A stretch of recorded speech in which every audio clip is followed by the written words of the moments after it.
You are listening to the 5 Squared Podcast, the podcast where we bring you tips for your business and your life.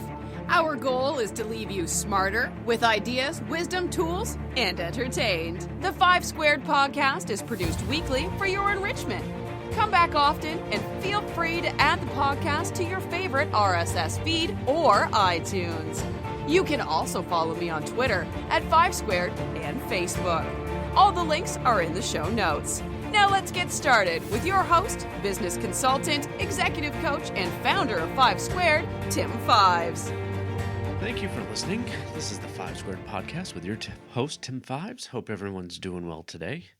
We're without Devin. He's a little under the weather this afternoon, so we're going a little solo. We hope Devin feels better soon. We have a fantastic list of upcoming guest for the 5 Squared Business Podcast, where we're going to be focusing on a myriad of topics and causes in our area. And we know that it's going to help not just the people here, but everybody that listens become smarter and better. And can't wait to do those announcements as we're getting those scheduled. So over the next week or so, you'll start getting our expert panel of experts in. We have some series that we're organizing, running, and I'm just really excited to be able to share their knowledge and insights with all of you who are listening. So stay tuned for that. More information to come.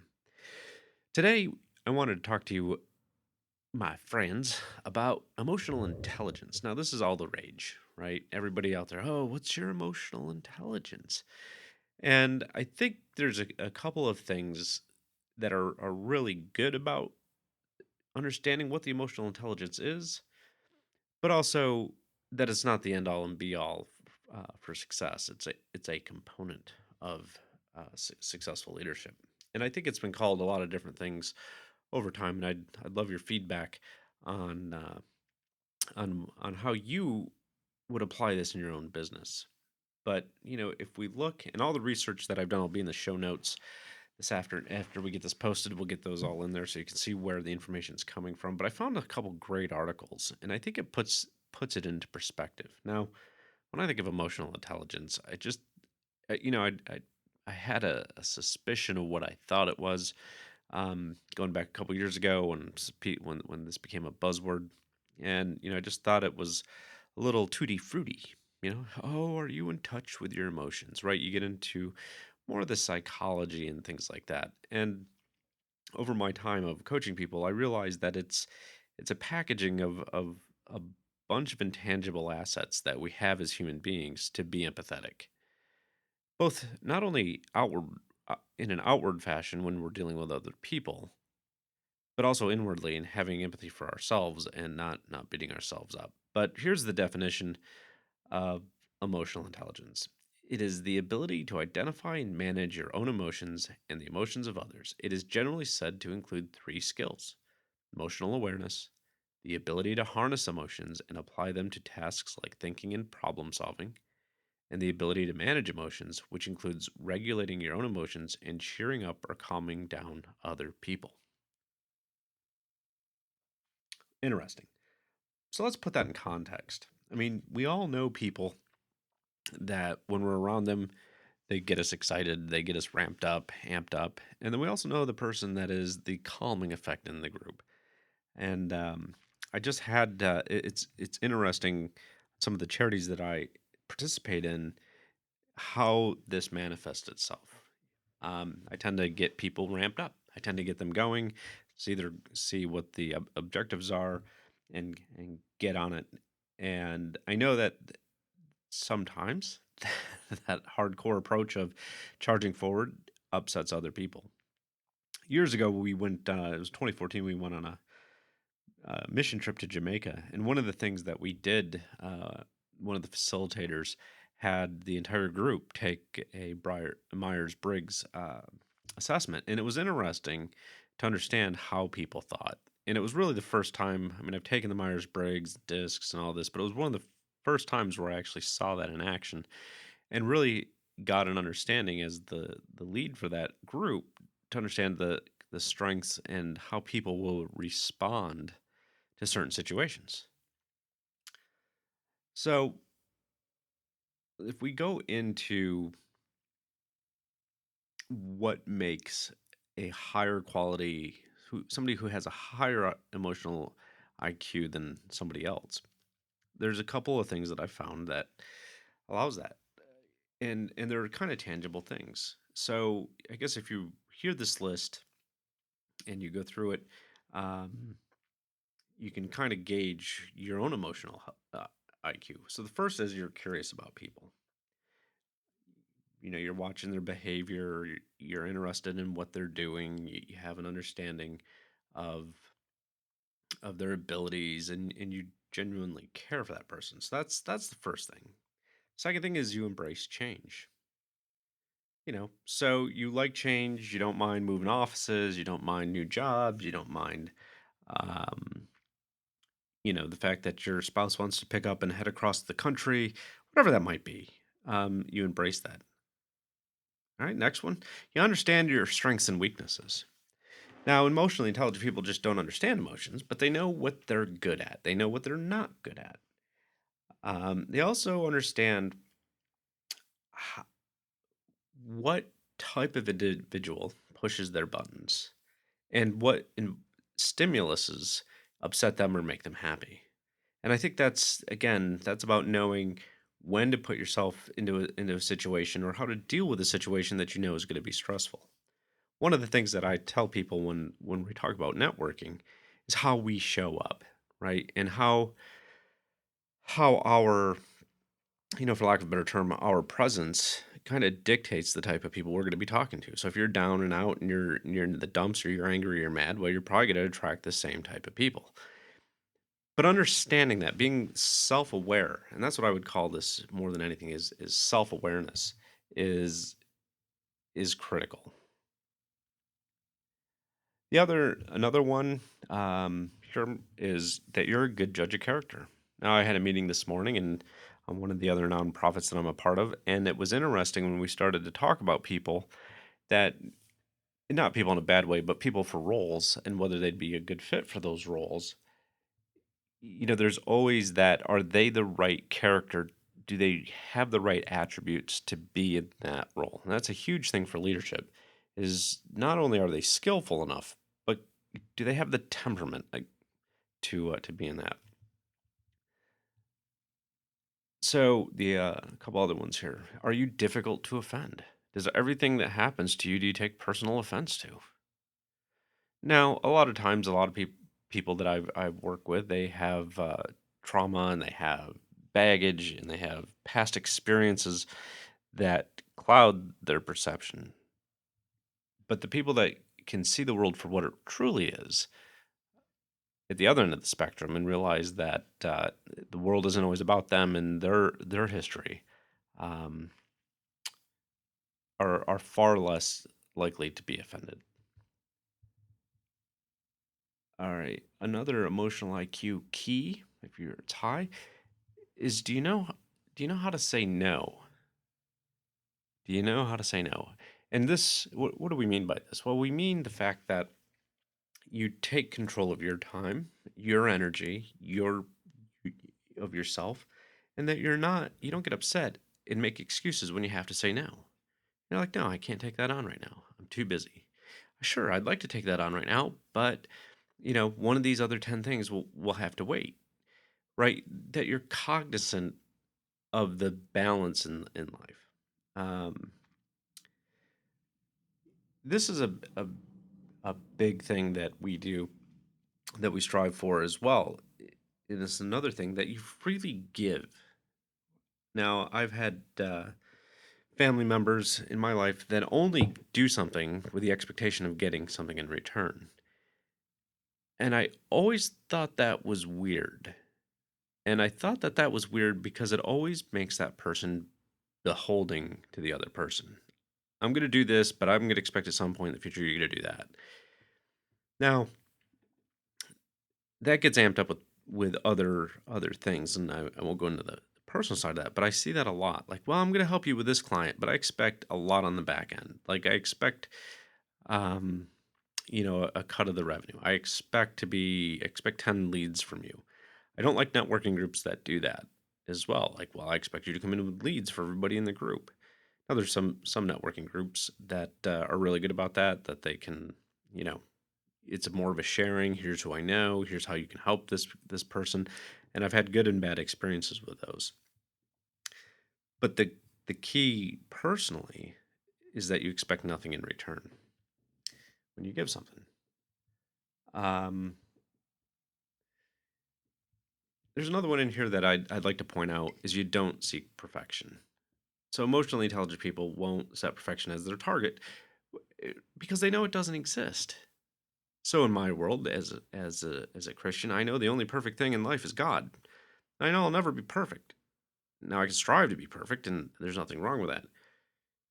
But by our very nature, human beings are fallible. And when perfection is your goal, you're always left with that nagging sense of failure. So, I think it's something there's a balance there where you give your best, you do your best effort, and you kind of let the cards fall where they lay. Not everybody's going to like everything you do. But if you can harness that, um then that's that's fantastic. You appreciate what you have. Now, this is interesting because this is something, honestly, that a lot of us deal with is we're always looking for the next great thing. And I have a great friend who kind of taught me this lesson. And, it's not about getting more, it's about enjoying what you have. And, through a series of comical comedies, I guess you can say that I've had to learn that lesson the hard way. I've always been out for more, more, more. And now when I'm truly in the zone and happy, it's how am I serving other people? And I appreciate the fact that it's good. So, I appreciate the fact that I have a nice car. It's not fancy, it's not expensive, but it's nice, and I like it. I like it because I like it, not because of what other people think. And I think that's the key to appreciating what you have. You appreciate that. And one of the keys that I have my clients do is when they're journaling is always show, three things that they appreciate or show gratitude for every morning. Because it sets the mind up to be grateful is fantastic. So there's a research conducted at the University of California, Davis that found people who work daily to cultivate an attitude of gratitude, that rhymes, experience improved mood, energy, and physical well-being.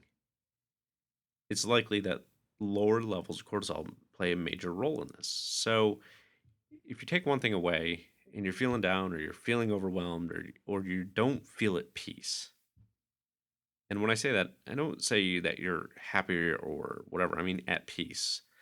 Those are two different things. That you take a moment and you appreciate what you have. My great friends, my family. The fact that it's a rainy, beautiful day out. I love rainy days, for the record.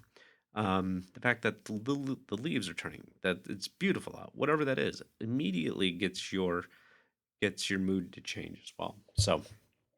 Uh, so here's a couple other things that really impact your ability for emotional intelligence or your emotional IQ, right? One, you got to get enough sleep. As my good friend Sean says, he's been on the show in the past. Uh, Sleep is a weapon, so getting enough of that makes you sharper all the way around in your relationships and your work, and it's fantastic. So when you sleep, your brain literally recharges, shuffling through the day's memories and storing or discarding them. So you wake up alert and clear-headed. Individuals with a high emotional quotient know that their self-control, attention, and memory are all reduced when they don't get enough sleep or of the right kind of sleep. So you have to make sleep a priority. It's as important as your workday. And these last two um, are just critical. The first thing is stopping negative self-talk. So the more you buy into your negative self-talk, the worse off you're going to be. When it feels like something's always or never happening, this is just your brain's natural tendency to perceive threats, inflating the frequency or severity of the event. Emotionally intelligent people separate their thoughts from the facts in order to escape the cycle of negativity and move towards a positive new outlook. So these excerpts are from an Inc.com article that I read, and I thought it was some great content that I wanted to share with everybody. Also, emotionally strong people, people with an emotional high quotient ratio, they're not their joy is not determined by other people or events. So when your sense of pleasure and satisfaction are derived from the opinions of other people, you are no longer the master of your own happiness. This resonated with myself personally because, a lot of times we all want the affirmation of other people, and when that doesn't happen, um, you tend to get down. And I know a lot of people that's so true. They are so into what other people think, and their whole life is really about, well, they didn't like the shoes I wore, so my day is ruined. And their association of their self is with the feelings that they perceive other people have on them. So, while it's impossible to turn off your reactions to what others think, you don't have to compare yourself to others. You can always take people's opinions with a grain of salt. Now, what I like about this article, and that in particular, is, and I had this situation over the summer with my one of my close family members, and it was a hard time, and it was ugly, and it just reminded me. Actually, a coach of mine told me this. A good friend of mine. He said, "Tim, you got to remember that's their story. That's not your story." And you can't beat yourself up for their story. So either you can live their story or you can go out and live what's truly yours. And it was just a great reminder for that. So some of the other research that I found is that there is, pardon me, there is a everybody thought that success was based on intelligence. Straight up IQ. The smarter you are, the more successful you are. Well, and there's been a lot of studies out there that show that there's a bunch of idiots running around that have been super successful. And they started to look at what that was. Like, what's that sauce that makes the not as intelligent person more or less successful than an intelligent person? So in this resonated me that brilliance takes many forms, and not the least of which is the ability to comprehend and manage emotions. Known as emotional intelligence, which we're talking about, this trait is often overlooked, yet crucial for success as a business leader. Well, what are we talking about? Now, we've talked about concepts in leadership in the past. We've talked about integrity and uh, integrity. We've talked about authenticity, doing what we say we're going to do when we do it. But under the authenticity layer, I believe that this fits perfectly with what we're talking about, because what we want is, how does that authenticity play into interacting with others, right? So when we look at this, let me read this piece here. One of the defining features of emotional intelligence is the ability to comprehend the effects of your feelings. All right, so that's internal. Like, what is the effect of me feeling down today? Well, I'm going to transmit that to everybody. What's the effect of me being super up? Well, everything's going to get done, and people are going to rally around me and get done. So, but it's crucial for the making of sound, objective decisions, especially when your pride and self-esteem are at stake. All leaders must face situations where their emotions make a decision seem better than it is.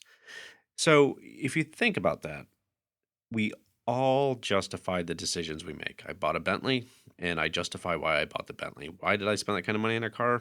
Great. That's for instance, I don't drive a Bentley. But that awareness of how something makes us feel comes back to how we justify that. But let's go on as it goes as leaders, that we look at other people, right? So let's talk about impact interpretation. So in addition to reining in our own feelings, emotional intelligence makes it easier to anticipate and respond to other sentiments. As much as we may want for it to be objective, business is an emotional experience. So, for instance, bad news from work can shock and dismay your employees, while good news may make them unreasonably optimistic. Emotional intelligence means you can tell ahead of time how others will react and develop a strategy to keep them grounded. What a phenomenal piece of information here. So, and those that are really good at this understand how to communicate good or bad news. Let's just call it news in a way that keeps everybody on a level playing field. Not too up, not too down. This is the situation. This is how we're dealing with it. What's your impact? And we all know those people. And then we also know the people that create chaos. We know the people that come out and say, "Oh my God, we're going to get laid off, and business is down, and then it's really bad, and X, Y, and Z." So therefore, and it leaves half the people saying, "Oh, well, whatever." He's just sort of reacting, and leaves the other half of the people being like, "Oh my God, I'm going to get fired." And then you just see this ping ponging of emotions and reactions and actions to that statement. So it is the most valuable piece of what I'm talking about today about emotional intelligence from a leadership perspective is the ability to manage the message and manage the emotional responses of the people you're communicating to.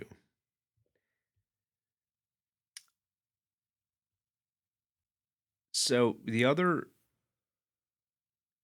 there's one other thing in here that I thought is a really kind of interesting thing, because I see that I find myself doing this. I'm not saying it's right or wrong, but one of the things when you're communicating, especially in tense situations, is the value of humor. And I'll just read this. A good joke or clever plain words can cheer up dismayed employees, win over skeptical customers, and draw positive attention to your brand. If you have emotional intelligence, will be easier to tell what people will find funny, and you can determine in which situations humor will be appropriate, finding the proper balance between serious work and lightheartedness. So again, humor is a way to inject and keep people on the level and keep them in a way where they're not in their peaks and valleys, right? So what's the point of all this? The point really comes down to a couple of simple things. In, while brains and a high IQ is important, emotional intelligence is a key to success in leadership and in being able to relate to others. So, all right, how do we relate to others? Well, we relate to others when we can truly place ourselves in their situation, right? Because when you have that empathy and when you can walk a mile in their shoes, which we've heard over since we were little kids, then now we can see how they're going to react to other people, or to react to situations, or react to bad news or good news. So I think that's it. So one of the items that I'd like to do for my coaching, because we talked about a lot here, is we focus a lot on our emotional state. Are we up? Are we down? How are we managing ourselves? How does our language, we talked about that today, how are we taking care in the language that we're using? Because we associate language with emotion. And one of the other points that I saw in this when I was doing the research, it's that our language about emotion for most people is very, very simple. There's I forget the number, but there's a couple hundred emotions.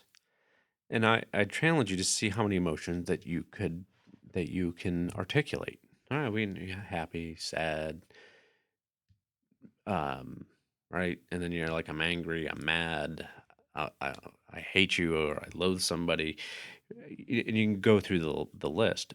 But the more finely you can take and pare back the actual emotion you're feeling, the better off you're going to be, because you're going to realize that the situation and the emotion are different. The person and the emotion are different.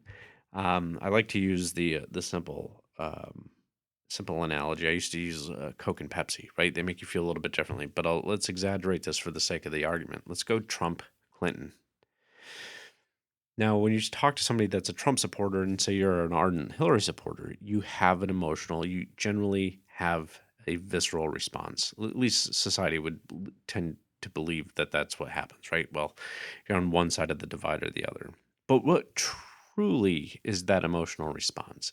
Is it anger? Do you think the person's stupid? Is it indifference? Like, what exactly is that?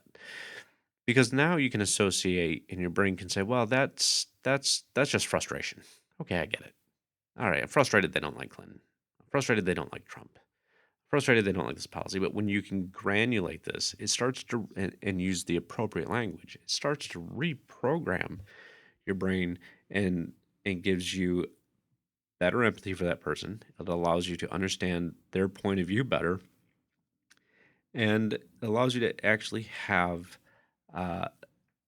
be more reasonable. But on the other side, it doesn't allow yourself, if you're saying, well, that's frustrating, they don't like the I don't know, take a policy, the immigration policy. I really think people should be in here, or I really think he should build a wall. I don't understand why people can't. Well, if you say to yourself, well, that makes me angry when somebody doesn't, well, then that's going to trigger a different emotional response in you. If you come back and say, well, I'm really frustrated that you don't understand my point of view, well, now that's a different response. And it allows you to deal with things in a different and more mature way. So that ability is called emotional granularity, and it's been around for about 20 years, and it really comes into what I focus on with a lot of my clients is language. And when you learn new words, you sculpt your brains, what they call microwiring, and giving it the means to construct new emotional experiences. So I'm just going to read this. Emotional granularity is a bit like wine tasting. Wine experts perceive extremely subtle variations in flavor, even among different batches from the same vineyard. People with less experienced palates may not taste those differences, but perhaps they can at least distinguish a Pinot Noir from a Merlot. So a wine novice is much less capable of making these distinctions. Perhaps he can tell dry from sweet, or perhaps they both just taste like alcohol. The point is that as you get more granular with your emotional responses and label them, it allows the brain to wire itself a little bit differently and allows you to deal with those situations with greater empathy. Now, in this last article that we're talking about, what they say is emotional granularity is key to emotional intelligence. And I tend to agree with this because I think it all comes down to language. If your brain can construct many different emotions automatically and make fine distinctions among them, it can tailor your emotions better to your situation. You're also better equipped to anticipate and perceive emotions in others. So, think about that in the next time you're angry or something's really, really frustrating, or you're in a situation that evokes a visceral emotional response. And there's a simple question: ask yourself, what am I feeling? Is it really anger? Or is anger a bucket for 40 different emotions with 40 different grades of intensity? So think about that. This is Tim Fives with your emotional IQ. I hope you have a wonderful day. Thank you so much for listening to the show with your host, Tim Fives. We hope you will pass along our web address, fivesquared.com, to your friends and colleagues. Be sure to check out our archive section on our website for previous podcasts. Follow us on Twitter at 5squared or follow us on Facebook. This has been a 5 Squared production. Join us next time for another edition of the 5 Squared Podcast.